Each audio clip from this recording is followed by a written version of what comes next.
Assalamualaikum dan salam Sarawakku sayang. Buletin Ukas edisi malam 1 Ogos 2020 bersama saya Lia Amira Anarigos. Tumpuan berita, Bandaraya Kuching begitu pantas mengalami banyak perubahan dengan pembangunan perumahan, komersial dan rekreasi yang mana telah mewujudkan perpaduan yang begitu mantap.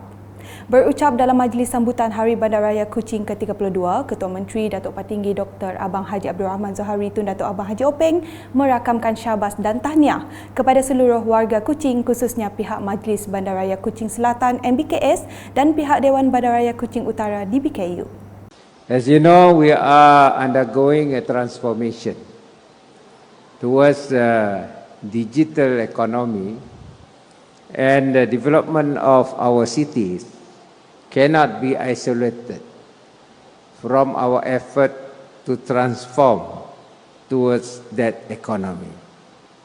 And therefore, it has been the intention of the state government and the GPS to build what we call smart city in Sarawak, particularly the capital city of Kuching.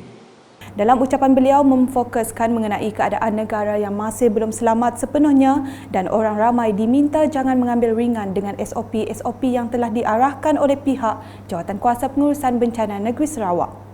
Untuk itu, jelas beliau, kerajaan negeri bersama-sama kerajaan persekutuan kini berusaha sedaya upaya menangani jangkitan virus COVID-19 supaya rakyat Malaysia, khasnya Sarawak, akan kembali seperti keadaan yang sebelum. Kita mempunyai SOP kita sendiri di mana ia boleh memberikan satu keadaan yang tidak selesa kepada rakyat, khasnya Bandaraya Kuching dan juga Samarahan, tetapi kita hendaklah berkorban demi untuk menjaga keselamatan rakan-rakan kita yang lain. Yang penting kita mestilah selamat, keluarga kita selamat dan juga masyarakat kita selamat. Dalam perkembangan sama, Ketua Menteri mengumumkan bahawa kerajaan negeri mempunyai hasrat untuk membangunkan semula sebahagian kawasan DBKU dan MBKS di bawah Renewable Program. Kita sebenarnya sudah mempunyai pelan jangka panjang master plan, dan pembangunan ini akan melibatkan bukan saja pihak bandaraya tetapi juga sektor swasta. Banyak kawasan kita yang boleh kita bangunkan tanpa menjejaskan kawasan tradisi. Berita seterusnya. Timbalan Ketua Menteri merangkap Menteri Pemodenan Pertanian Tanah Adat dan Pembangunan Wilayah Sarawak, Datuk Amar Douglas Ugah Embas, meluangkan masa melakukan walkabout di sekitar kawasan Dun Bukit Saban pada Jumaat. Datuk Amar Douglas yang juga Ahli Dewan Undangan Negeri Adun Bukit Saban sempat melawat 6 rumah panjang di kawasan tersebut bagi meninjau pelaksanaan projek dan mendengar keperluan semasa penduduk setempat. Rumah panjang berkenaan adalah seperti berikut.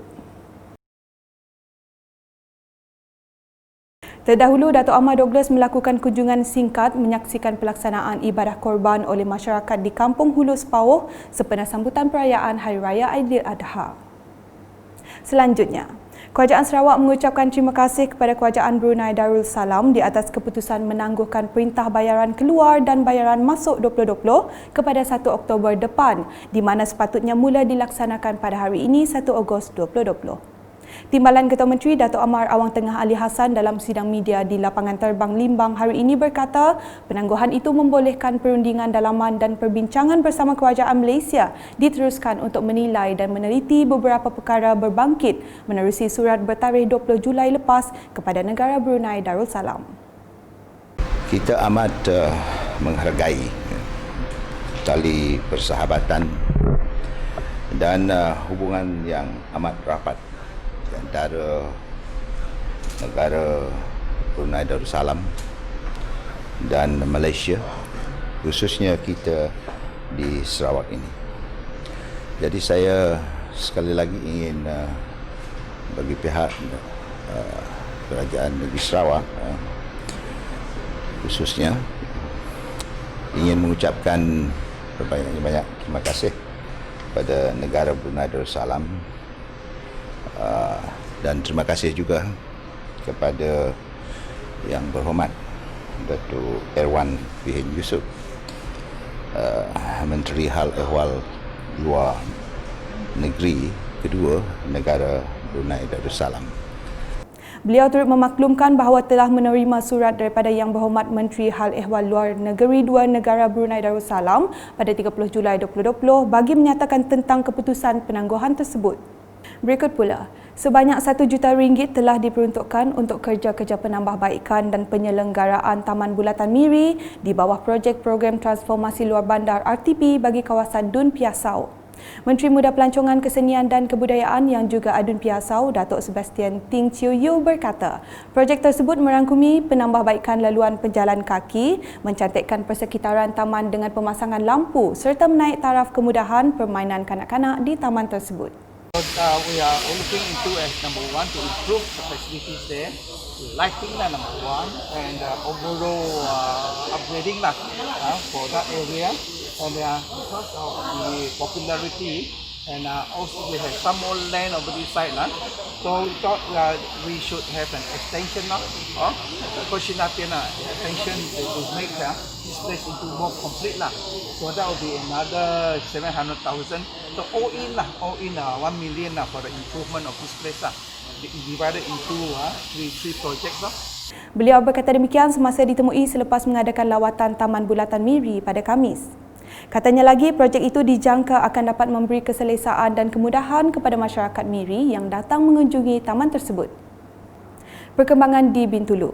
Sekolah Kebangsaan Sungai Sebungan Sebauh merupakan salah satu sekolah pedalaman di kawasan Dun Kemena yang memerlukan perhatian pihak Kementerian Pendidikan Malaysia untuk dibaik pulih.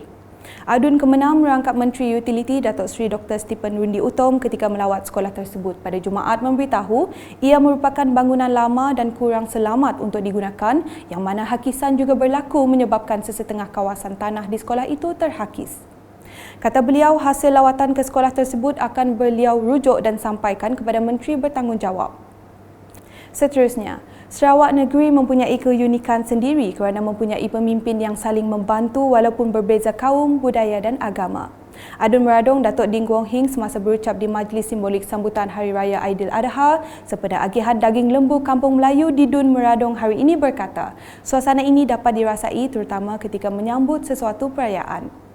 Terdahulu, Datuk Ding mengucapkan terima kasih kepada Menteri Muda di Jabatan Ketua Menteri Hal Ehwal Korporat dan Unit Komunikasi Awam Sarawak UKAS merangkap Adun Semop Abdullah Saidul atas sumbangan 2 ekor lembu untuk Kampung Melayu di Dun Meradong.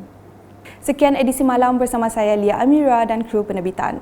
Untuk mengetahui berita-berita terkini Sarawak setiap hari, layari UKAS Channel di YouTube atau melalui Facebook, Instagram, Twitter dan aplikasi Telegram Bulletin UKAS. Salam UKAS.